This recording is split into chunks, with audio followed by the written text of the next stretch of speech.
मित्रांनो, ही घटना झारखंडच्या धनबाद शहरातील आहे.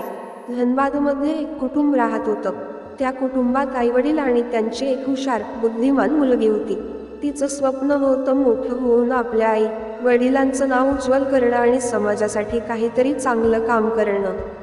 ती समाजातील चुकीच्या प्रथा आणि अंधश्रद्धा दूर करण्याचा एक वेगळा मार्ग शोधणार होती. याच उद्देशाने तिने UPSCची तयारी केली आणि अखेर तिची निवडही झाली.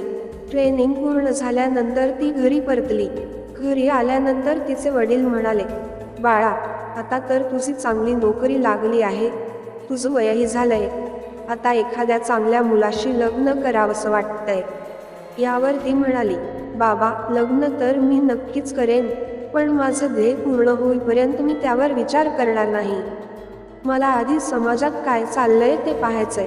आतापर्यंत मी फक्त अभ्यासात गुंतले होते. आता मला अनुभव घ्यायचा आहे की लोक कोणत्या प्रकारे वागतात, कोणत्या अडचणींना सामोरं जातात आणि आपण त्यावर कसा उपाय शोधू शकतो. 4-5 वर्षे मला अनुभव घ्यायचा आहे आणि मगच लग्नाचा विचार करेन." तिच्या ठाम उत्तरावर वडील म्हणाले, "बाळा, तुझं मत योग्य आहे. तो आता समजदार झाली आहेस. तुला जे योग्य वाटतं तेच कर, पण स्वतःची काळजी घे." अशा प्रकारे अनिता तिच्या पहिल्या पोस्टिंगसाठी धनबादला रवाना झाली. तिथं पोहोचताच तिने ड्रायव्हरला सांगितलं, "मला एखाद्या शांत ठिकाणी सोड." ड्रायव्हर आश्चर्यचकित झाला, पण आदेश पाळत तिला एका शांत ठिकाणी सोडून गेला. अनिता त्या ठिकाणी उतरून एका भिकारिणीसारखी वेशभूषा करून शहरात फिरू लागली. तिने साधे, फाटलेले कपडे घातले आणि थेट धनबादच्या पोलीस स्टेशनकडे जाऊ लागली. तिथं पोहोचल्यावर ती थोडा वेळ थांबून निरीक्षण करू लागली. काही वेळानंतर ती ऐकते की एका मुलीवर बलात्कार झाला असून पीडित कुटुंब करू लागली.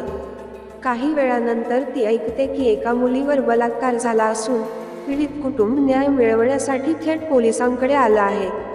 पण आरोपी एका श्रीमंत व्यापाऱ्याचा मुलगा असल्याने प्रकरण कठीण होतं.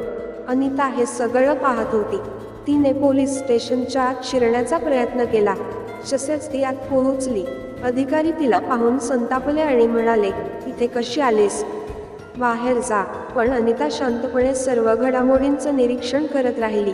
थोड्या वेळाने ती पोलीस निरीक्षकांना आणि आरोपीच्या वडिलांना पैसे देवाणघेवाण करताना पाहते. गरीब कुटुंबाला धमकावलं जातं, "इथं काही होणार नाही, कोर्टात जा." अनिता हे पाहून अंतर्मुख झाली. तिने ठरवलं की आता वेगळ्या पद्धतीने कारवाई करायची आहे. थोड्याच वेळात तिने आपली खरी ओळख उघड केली आणि पोलिसांना फटकारलं. निरीक्षक आणि इतर कर्मचाऱ्यांना तत्काळ निलंबित केलं. मित्रांनो, या घटनेतून आपल्याला शिकायला मिळतं की आपलं धर्म म्हणजे फक्त पूजा नाही, तर आपल्या कर्तव्याचं पालन करणं आहे. अशा निष्ठावंत अधिकारीमुळेच समाजात खरं न्याय मिळू शकतं. जर तुम्हाला ही कथा आवडली असेल तर नक्कीच आमच्या चॅनलला लाईक, शेअर आणि सबस्क्राईब करा. तुमची प्रतिक्रिया आम्हाला कळवा आणि पुढील गोष्टीसाठी तयार राहा. धन्यवाद.